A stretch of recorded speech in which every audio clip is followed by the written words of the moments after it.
મારું નામ શીતલ કળીવા। આજે આપણે જીવામૃત બનાવીશું। એમના માટે જોઈશે એક પ્લાસ્ટિકનું કન્ટેનર, પાણી। અમે આશરે 7 થી 8 લીટર પાણી લીધું છે। આશરે 500 ગ્રામ જેટલું દેશી ગાયનું ગોબર, 500 ml ગૌમૂત્ર,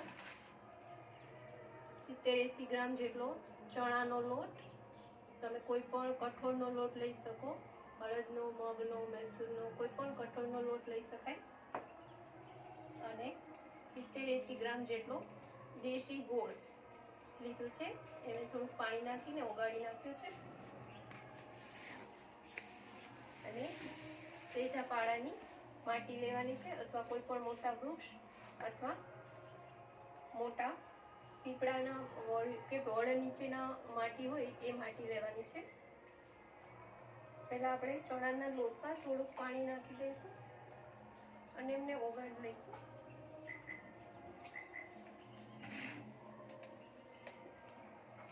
જેથી કોઈ ગંઠોડા ન રહે અને ચણાનો લોટ સરસ રીતે મિક્સ થઈ જાય, ઉકળી જાય।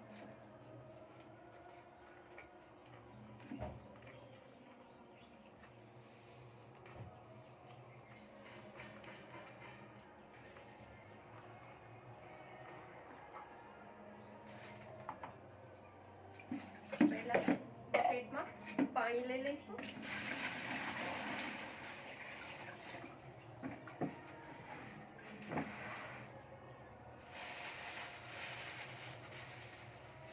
તેમાં ગોબર નાખશું,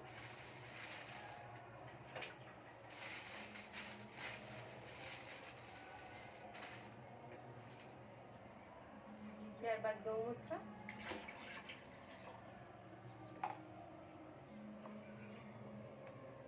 ચણાનો લોટ,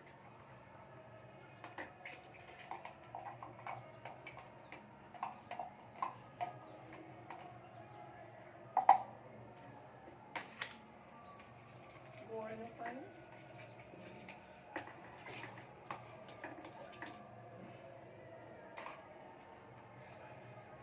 થોડી આશરે 25-30 ગ્રામ જેટલી માટી નાખીશું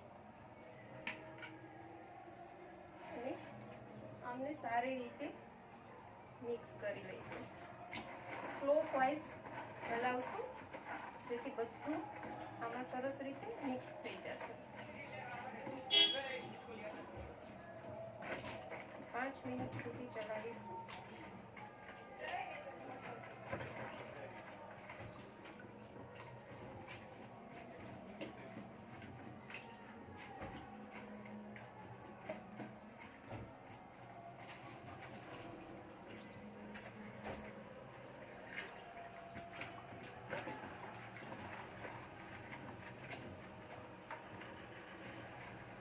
આ દ્રાવણને ક્લોકવાઇઝ સારી રીતે ચલાવીશું। લાકડીને મળી ચલાવવાથી એકદમ સરસ બધું મિક્સ થઈ જશે। આમાં ચણાનો લોટ નાખવાથી જે સૂક્ષ્મ જીવાણુઓ છે એને પ્રોટીન મળશે, એટલે કે ખોરાક મળશે, એનો ખોરાક છે। અને ગોળ નાખવાથી અનેક સૂક્ષ્મ જીવોની સંખ્યા વધશે। માટીમાં જે રહેલા સૂક્ષ્મ જીવો છે એની સંખ્યા વધશે। ને આ દ્રાવણને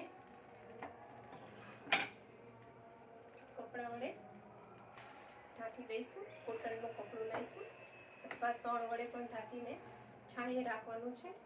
જો તમે ઠંડીની ઋતુમાં બનાવતા હોય, શિયાળામાં બનાવીએ તો 4 થી 5 દિવસ લાગે, અને જો ઉનાળામાં બનાવીએ તો 48 કલાકમાં જીવામૃત છે એ રેડી થઈ જશે। અને આ જીવામૃતને તમારે ડ્રીપ દ્વારા ધોરિયામાં પાણી સાથે જ આપવાનું હોય છે। આ જીવામૃતથી સૂક્ષ્મ જીવોની જમીનમાં અનેક ગણી સંખ્યામાં વધારો થાય છે, જેથી વધારે નાઇટ્રોજન છે એ વનસ્પતિને મળે અને ખૂબ સારો પાક થાય છે।